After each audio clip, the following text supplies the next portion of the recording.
हाँ जी, सभी साथियों को नमस्कार। पशु ज्ञान वेट सब ऑफिशियल यूट्यूब चैनल पर आप सभी का स्वागत है। आज हम इस वीडियो के अंदर डॉक्यूमेंट वेरिफिकेशन के लिए किन किन डॉक्यूमेंट्स की बहुत ज़्यादा ज़रूरत है उसके बारे में बात करेंगे। अगर डॉक्यूमेंट वेरिफिकेशन पिछली जो वीएलडी की भर्ती थी उस हिसाब से होती है तो कैसे होगी। अगर पिछली भर्ती के हिसाब से डॉक्यूमेंट वेरिफिकेशन होती है उसके लिए क्या होगा, आपके जैसे ही अनश्योर की के बाद ऑब्जेक्शन मांगे गए, ऑब्जेक्शन के बाद एक पोर्टल क्या होगा, डीवी के लिए रिजल्ट आता है जो कि कैटेगरी वाइज होता था। जो पहले की प्रोसेस में पहले जो वीएलडी भर्ती के अंदर हुआ था वो बता रहा हूँ आपको, और जो आज से पहले एचएसएससी के अंदर होता आ रहा है उसके बारे में बात कर रहे हैं कि डॉक्यूमेंट वेरिफिकेशन के लिए आपका क्या होगा, रिजल्ट आएगा। वो रिजल्ट होता है आपका कैटेगरी वाइज, ईडब्ल्यूएस के अंदर, बीसीबी के बीसीबी के अंदर, और वो पोस्ट का 4 से 5 गुना तक होता है। उसके बाद क्या हुआ था कि एक पोर्टल बनाया गया था उनके द्वारा, और उस पोर्टल के अंदर आपको जैसे ही रोल नंबर या रजिस्ट्रेशन नंबर डाला और डेट ऑफ बर्थ डाली, उसके बाद आपका क्या था, वो पोर्टल ओपन हो जाता था।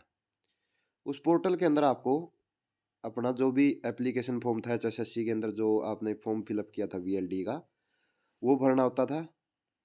और उसके बाद एप्लीकेशन फॉर्म के बाद आपको अपना 10th 12th वीएलडीए का डिप्लोमा, उसके बाद जो भी कैटेगरी सर्टिफिकेट था आपका वो, और उसके बाद आपका अगर एक्सपीरियंस सर्टिफिकेट है वो, हायर क्वालिफिकेशन अगर आपने कोई अपलोड कर रखी थी पहले एप्लीकेशन फॉर्म के अंदर, या पहले जो फॉर्म भरा हुआ था आपका एचएसएससी के अंदर वो, और उसके अंदर लास्ट में एक आईडी प्रूफ और एक फ़ोटो, और उसके बाद सिग्नेचर, ये अपलोड करने होते थे। उसके बाद आपको फाइनल सबमिट करना होता था। फाइनल सबमिट करने के बाद एक पीडीएफ फाइल बनती थी और उसका प्रिंट आउट निकाल लेना होता था।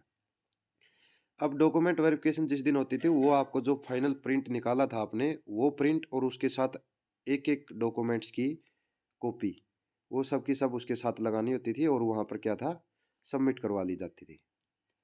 लेकिन अब की बार अगर हम बात करें, जैसा कि अब जो आगे वाले ग्रुपों के बारे में एचएसएससी बोल रही है कि हम जैसे एग्ज़ाम हो रहे हैं जिस भी अलग अलग ग्रुपों का, उसकी डॉक्यूमेंट वेरिफिकेशन पहले ही कर रहे हैं, और उसके बाद फिर कैंडिडेट्स का जो नेम वाइज लिस्ट आती है जैसे वीएलडी की आई थी, उसके अकॉर्डिंग हम उस लिस्ट को डाल रहे हैं कि ये कैंडिडेट एलिजिबल है। लेकिन जो स्टार्टिंग के 30 और 31 जो दिसंबर को आपके एग्ज़ाम हुए थे उनके अंदर ऐसा कुछ भी नहीं हुआ, क्योंकि उनकी डॉक्यूमेंट वेरिफिकेशन नहीं थी। उनके अंदर 4 गुना से कम कैंडिडेट्स थे, और उनको जितने भी कैंडिडेट्स ने वीएलडी फिल किया, या चाहे वो सेकंड ईयर के अंदर हो, वीएलडी के अंदर उसने फॉर्म फिलअप कर दिया और एग्ज़ाम देने चला गया, किसी ने बाई मिस्टेक अगर उसने वीएलडी के ऊपर क्लिक कर दिया तो वो भी चला गया।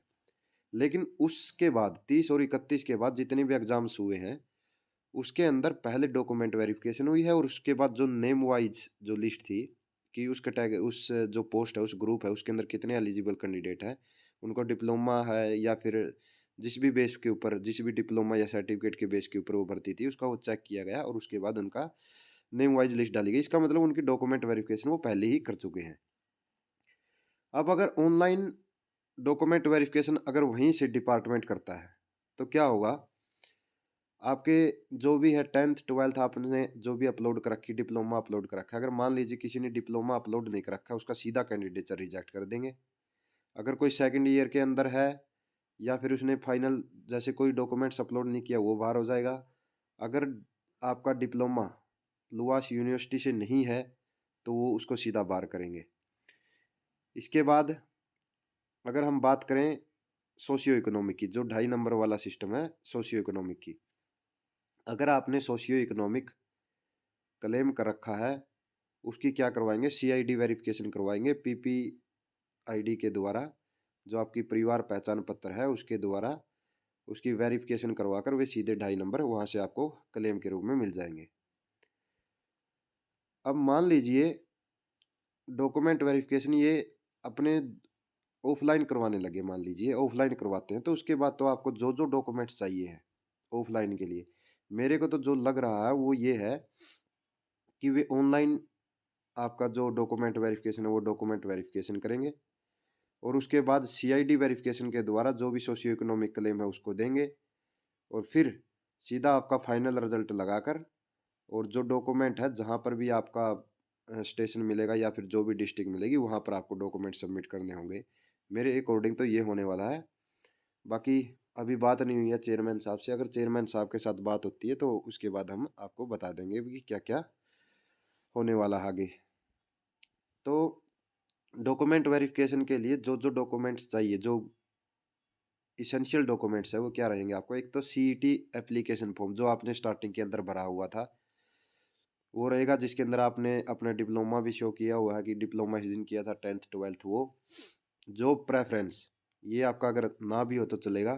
स्कोर कार्ड ये भी अगर ना हो तो फिर भी चल जाएगा। इसके बाद आपकी 10th और 12th। इसके बाद आपका VLDA डिप्लोमा जिसके अंदर आपका डिप्लोमा भी होगा और जो मार्कशीट है वो भी। कैटेगरी सर्टिफिकेट जिस भी कैटेगरी से आप हो, PWD से हो तो PWD का जो भी आपका जो कार्ड होता है वो। उसके बाद आपका हरियाणा का जो डोमिसाइल है वो चलेगा।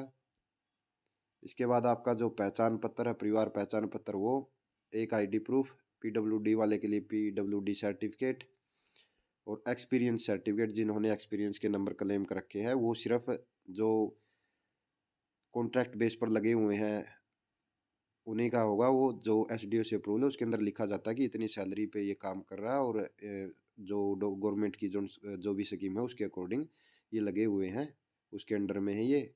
तो उसको अकॉर्डिंग आपको एक्सपीरियंस के नंबर आप क्लेम कर सकते हैं। अब एक बात आती है करेक्टर सर्टिफिकेट के ऊपर।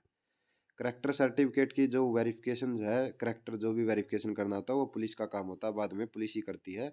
लेकिन अगर आप चाहें तो आप गांव के जो भी सरपंच है उनसे आप अपना करेक्टर सर्टिफिकेट, एक प्रोफार्मा आता है वो प्रोफार्मे के फिल करके उसके ऊपर सरपंच की मोहर वगैरह लगवा कर आप नंबरदार के साइन होकर और सरपंच के साइन होकर आप वो करवा सकते हैं फॉर्मेलिटी के रूप में। इसके अलावा जो एक सूचना आपके साथ शेयर करनी थी, हमने पशु ज्ञान का एक व्हाट्सएप ग्रुप बनाया है और उस व्हाट्सएप ग्रुप का जो लिंक है मैं डिस्क्रिप्शन बॉक्स में डाल दूंगा, वहाँ से आप उसको ज्वाइन कर सकते हैं।